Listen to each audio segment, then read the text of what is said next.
الدین ہے کیا قسطوں کا کاروبار کرنا جائز ہے؟ جائز ہے۔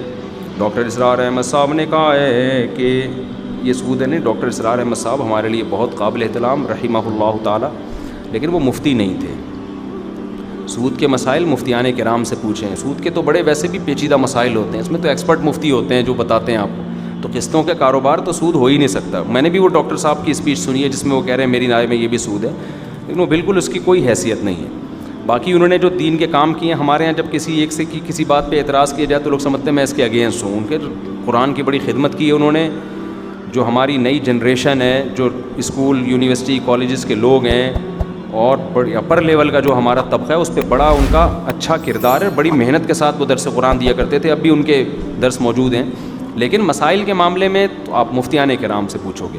تو سود سے اس کا کوئی تعلق نہیں ہے، بلکہ یہ جو آیت نازل ہوئی ہے نا، احل اللہ البیع وحرم الربا، مشرکین مکہ نے کہا تھا کہ سود کیوں حرام ہے؟ وہی پوچھا نا انہوں نے شیطان والا کام کہ کیوں حرام ہے؟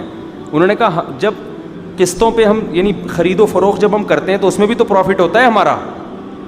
تو وہاں بہت سے مفسرین نے لکھا ہے کہ وہاں بیع سے ان کی مرادی قسطوں والی خرید و فروخت، کہ قسطوں پہ جب ہم چیز لیتے ہیں تو اس میں پروفٹ، جب ہم چیز بیچتے ہیں قسطوں پہ ادھار پہ تو ہم اپنا مارجن کیا رکھتے ہیں؟ زیادہ۔ تو سود میں بھی تو یہی ہے، تو فرق کیسے ہو گیا؟ تو اسی کے جواب میں قرآن نے کہا کہ بھئی فرق یہ ہے کہ حل اللہ البیع، اس خرید و فروخت کو اللہ نے حلال رکھا ہے اور اس کو کیا رکھا ہے؟ حرام رکھا ہے۔ تو کسی بھی چیز کی کیش پیمنٹ کم اور ادھار پہ اس کی پیمنٹ زیادہ ہو سکتی ہے، شرعاً جائز ہے۔ ناجائز یہ ہے کہ آپ اسی مجلس میں طے نہ کریں۔ دیکھو ایک چیز میں اپنا موبائل میں بیچتا ہوں، میں کہتا ہوں بھائی یہ کیش پہ 1 لاکھ کا ہے اور قسطوں پہ 1.5 لاکھ کا۔ آپ چلے گئے موبائل لے کے کہ ٹھیک ہے کل پیسے لے آیا تو 1 لاکھ دے دوں گا، اور اگر نہیں لایا تو سمجھنا 1.5 لاکھ۔ یہ حرام ہے۔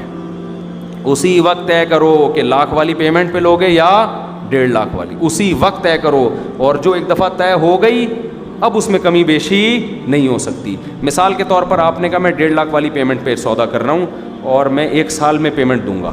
میں نے کہا جی ٹھیک ہے موبائل لے جا بھائی، ضمانت کے طور پہ کوئی بھی ڈاکومنٹ جمع کرا دو، 1.5 لاکھ لے آنا۔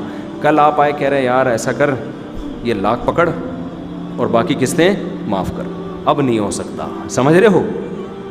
اب اگر جلدی دی تو اس کی بیس پہ ڈسکاؤنٹ نہیں ہو سکتا، دیر کی تو قیمت میں اضافہ نہیں ہو سکتا۔ مثال کے طور پر سال کے بعد بھی ابھی تک نہیں دی، اب میں کہوں اب بھائی سال کے بعد جتنی تاخیر ہوگی نا پینلٹی لگنا شروع ہوگی، یہ کیا ہے؟ ناجائز ہے، بشرطے کہ وہ پینلٹی آپ کے پروفٹ کا حصہ ہو۔ سمجھتے ہو؟ تو یہ ناجائز ہو۔